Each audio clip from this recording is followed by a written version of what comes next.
folks. Today we're going to talk a little bit about the Minoans and Mycenae.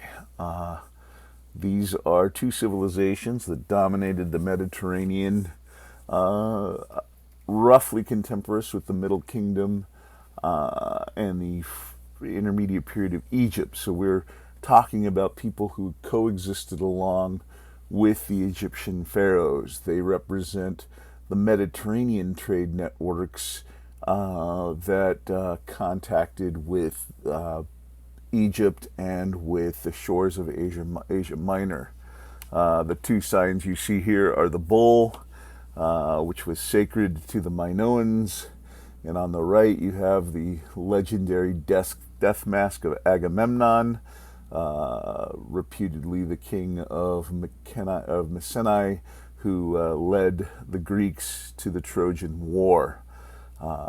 We don't know that this is actually Agamemnon, but that's who it was attributed to by a man named Heinrich Schliemann, who was a German archaeologist who discovered Troy and excavated at Mycenae.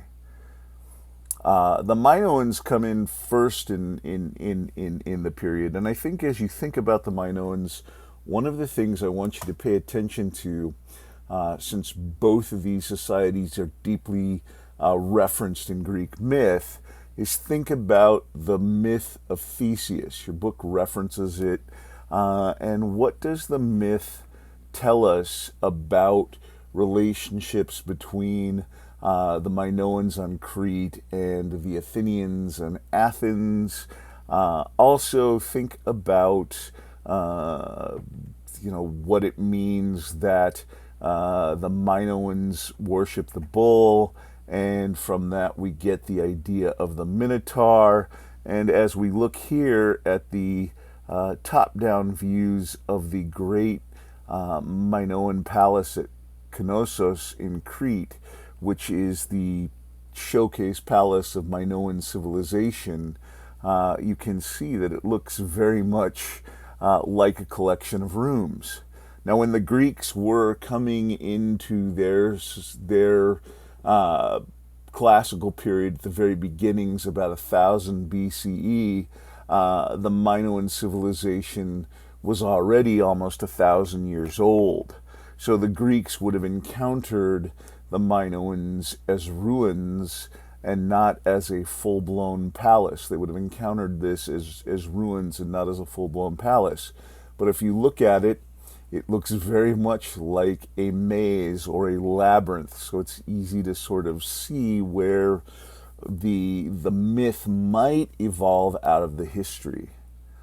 Of course, the Minoans were not just noted for their palace and for their Minotaur, but they were also noted for their wealth. And I want you to kind of look at this picture and look at Minoan art and think about what are the implications behind a society that can do this. How long does it take somebody to do their hair? What do we see in this picture? What does it mean that a society has fashion? What do these kinds of pictures tell us about the Minoan society? Here, of course, we see some of the staples of Minoan existence. They were a sea people. They went from island to island, so below you can see the procession of boats. They worshipped the bull. Here you see on the upper left here, you see the Minoans doing their bull dancing. They would celebrate the bull and perform athletic feats as they jumped over the bull. Similarly, here you see an architectural rendition of bull's horns at the Palace of Knossos. And the other thing the Minoans were famous for was their labrys, or their double-sided axe. These are all things that are represented in society. What does the sacredness of the axe and the sacredness of the bull tell us about maybe Minoan myth? Of course, the Minoans did dominate the Mediterranean. They were connected by sea routes. Think about what that means, that the Minoans were the sea trade for Egypt. The Egyptians could trade with the Minoans, and the Minoans could trade around the eastern Mediterranean. and they established themselves here as the island of Santorini in Greece, which under Minoan times was called Thera, and it was a large volcano whose eruption ultimately was one of the events that started the process of the Bronze Age collapse in history. However, do pay attention to what we see.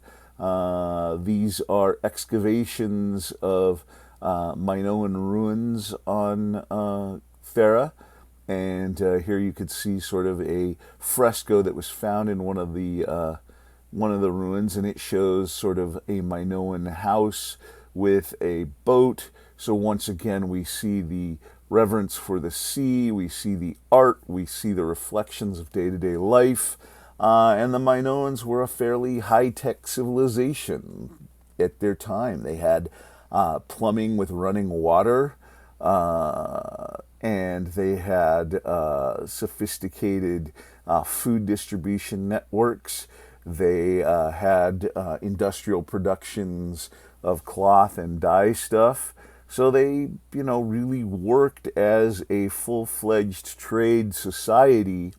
And of course, ultimately, they get taken over by a group of people known as the Mycenaeans. Now, the Mycenaeans were from mainland Greece, and we believe they were people who came from outside Greece, in the early part of the Bronze Age, and settled into the Greek mainland.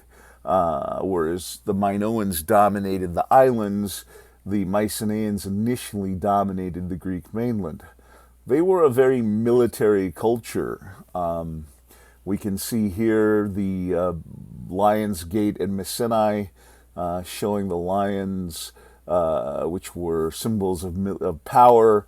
And on the backside, you can get here on the upper left, you get a view of the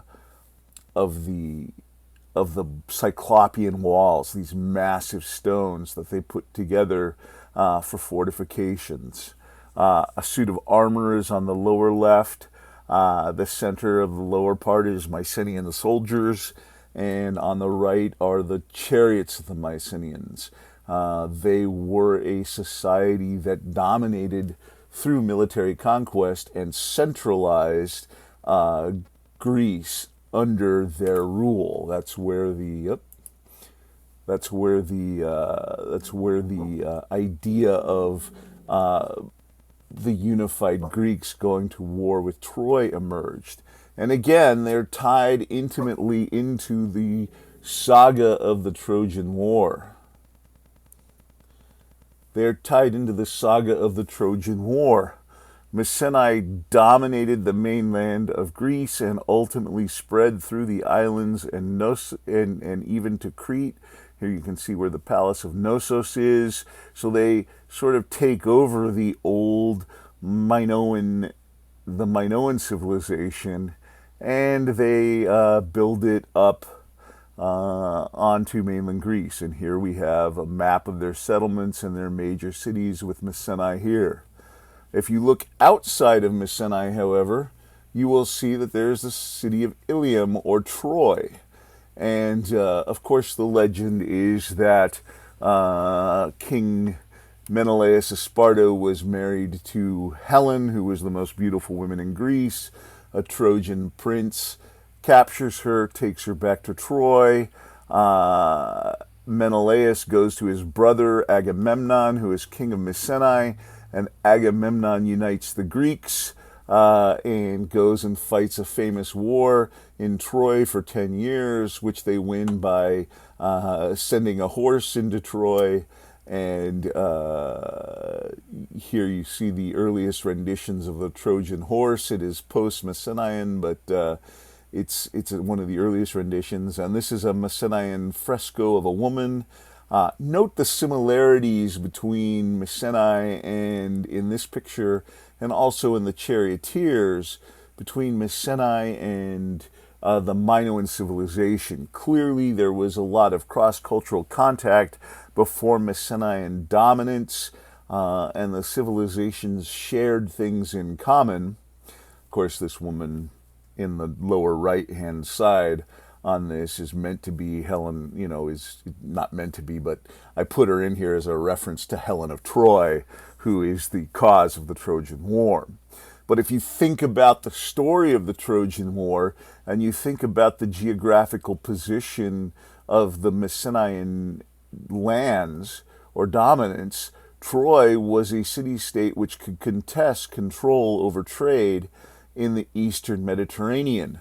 So once again, the myth kind of hints at a power relationship and a saga of Greek dominance over the eastern Mediterranean. So, consider this as you read as you read about Mycenae and the Minoan civilizations, and think about their overall context in terms of moving people through a trade system, and what kind of trade system do they establish, and what kind of political system do they establish, and what role do they play in sort of formulating an understanding of east and west. How are we moving slightly to the west here, and what's going on? So think about those things. And I will see you on Tuesday.